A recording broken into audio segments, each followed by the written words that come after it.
जितनी स्विट्जरलैंड की total population है उससे ज्यादा इंडिया इंजीनियर्स प्रोड्यूस कर देता है। उसके बाद भी रिसर्च एंड इनोवेशन में स्विट्जरलैंड नंबर 1 पे है। इंडिपेंडेंस के बाद से रिपब्लिक ऑफ इंडिया ने 0 नोबेल लॉरिएट्स प्रोड्यूस किए इन साइंस। यूएसए ने 100+ कर दिए। ASER की रिपोर्ट के हिसाब से 83% एजुकेटेड इंडियंस एम्प्लॉयबल ही नहीं है। और ये जो सुंदर पिचाई, सत्या नदेला की हम बात करते हैं, इन्होंने भी आगे चल के अपनी एजुकेशन बाहर से ही करी है। और ये सारी चीजें जो मैं बोल रहा हूं ना, इसका रूट कॉज फाइंड आउट करने के लिए हमें थोड़ा सा पीछे जाना पड़ेगा। जब ब्रिटिशर्स हम पे रूल कर रहे थे तो ईस्ट इंडिया कंपनी के सामने 2 मेजर चैलेंजेस थे। एक, कम्युनिकेशन विद इंडियन, दूसरा वर्कर्स और क्लर्क्स की बहुत जरूरत थी उन्हें। फिर थॉमस बेविंगटन मैकॉय ने हमें इंग्लिश एजुकेशन एक्ट ऑफ 1835 दिया, जिससे उनके दोनों पर्पस पूरे हुए। पहला, उनको बंदे चाहिए थे जो चुपचाप डेस्क पे बैठे, अपना काम करें, क्वेश्चंस ना करें और ज्यादा क्रिएटिव ना हो। Second, communication in English. English सबसे ज्यादा बोले जाने वाली लैंग्वेज नहीं है, उसके बाद भी इंग्लिश एक लैंग्वेज की बजाय एक क्लास बन गया इंडिया में। रशिया, चाइना, फ्रांस, ये सब जगह इतना ऑब्सेशन नहीं है इंग्लिश को लेके जितना इंडिया में है।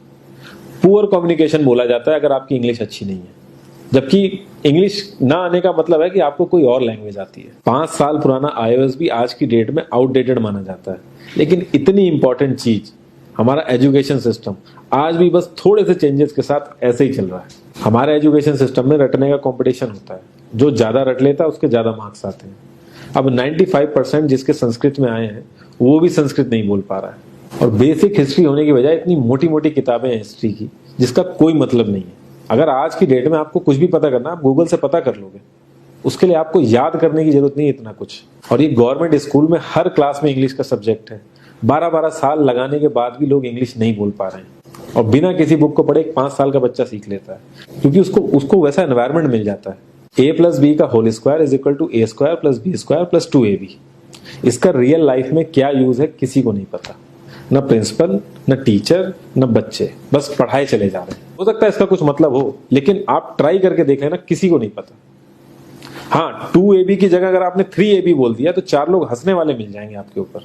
किंडरगार्टन में जो बच्चों को सिखाने के लिए टेक्निक यूज होती है वो लाख गुना अच्छी है कॉलेज की वो रटने वाली टेक्निक से। और जिन बच्चों के बहुत ज्यादा नंबर आते हैं ना, जो वो छुपा छुपा के एग्जाम में लिखते हैं, आप देखोगे जब वो रियल लाइफ में जाते हैं ना तो ज्यादातर क्रम्बल करते हैं वो। हर किसी को सेम सिलेबस और सेम चीज सिखाई जाती है बिना उसकी कैपेबिलिटी देखे। और क्रिएटिविटी का तो दूर दूर तक मतलब नहीं होता। अब एक लाइन से आप शेर, मछली, सांप, हाथी सबको लाइन से खड़ा कर दो और उनसे कहो पेड़ पे चढ़ो, उनको तो जिंदगी भर यही लगेगा ना कि वो तो किसी काबिल ही नहीं है। और द्रोणाचार्य ने भी पांडवों को उनकी स्किल सेट के हिसाब से उनको चीजें सिखाई, सबको एक ही चीज नहीं सिखा दी। और हमारे एजुकेशन सिस्टम में ज्यादा ऑप्शंस भी नहीं है। सबसे ऊपर साइंस, फिर कॉमर्स, और सबसे नीचे जाके कहीं नंबर आता है आर्ट्स का। आर्ट्स लेने वाले को तो लोग इतना हल्के में लेते हैं जैसे वो किसी काम का ही नहीं है। हर माँ बाप को तो इंजीनियर या डॉक्टर ही बनाना है। कॉलेज वाले अगर एक्स्ट्रा कोर्स रख भी देते हैं तो माँ बाप एंट्री नहीं कराएंगे, तो वो सारा पैसा बर्बाद होगा कॉलेज का। तो ऑप्शंस कहाँ से आएंगे? और बचपन से ही आपकी ट्रेनिंग स्टार्ट हो जाती है। माँ बाप, भाई बहन, रिलेटिव सब यही समझाते हैं अगर आपके मार्क्स नहीं आए और जॉब नहीं लगी तो आपकी जिंदगी बेकार।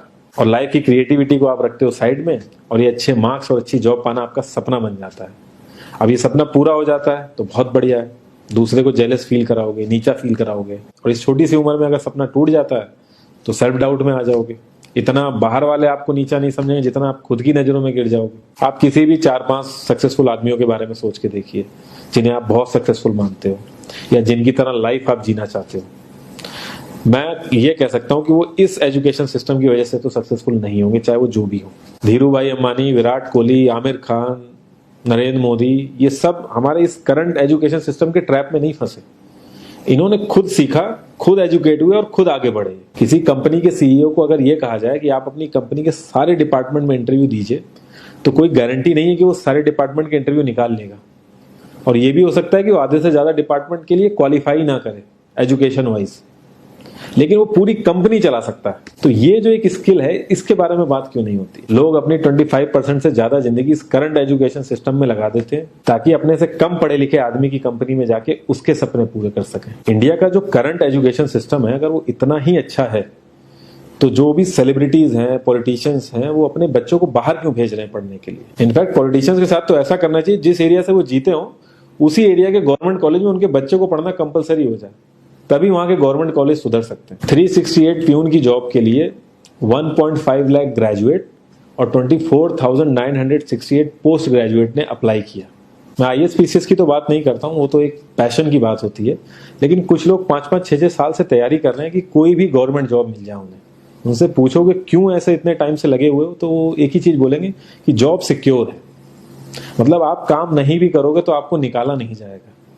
ये सारी कामचोरी वाली बातें माइंड में इसीलिए आती हैं क्योंकि हमारा जो करंट एजुकेशन सिस्टम है वो इतना कॉन्फिडेंस ही नहीं देता है कि हम अपनी स्किल के दम पे कहीं जाके काम करें और हमें निकलने का डर ना हो। मैं आने वाले 10 साल की तो बात ही नहीं कर रहा हूँ, अगर मैं आने वाले 5 साल की भी बात करूं तो टेक्नोलॉजीज में इतना ज्यादा चेंजेस आ जाएगा कि जो आज हम पढ़ रहे हैं, जिस स्किल पे हम फोकस कर रहे हैं, पता नहीं वो रेलेवेंट भी होगी कि नहीं उस समय। Cloud computing, SEO, digital marketing, ये सब जॉब्स पहले एग्जिस्ट ही नहीं करती थी। हम लोगों को एजाइल होना पड़ेगा, नई नई चीजों को सीखने के लिए ओपन रहना पड़ेगा, क्रिएटिव माइंड लगाना पड़ेगा।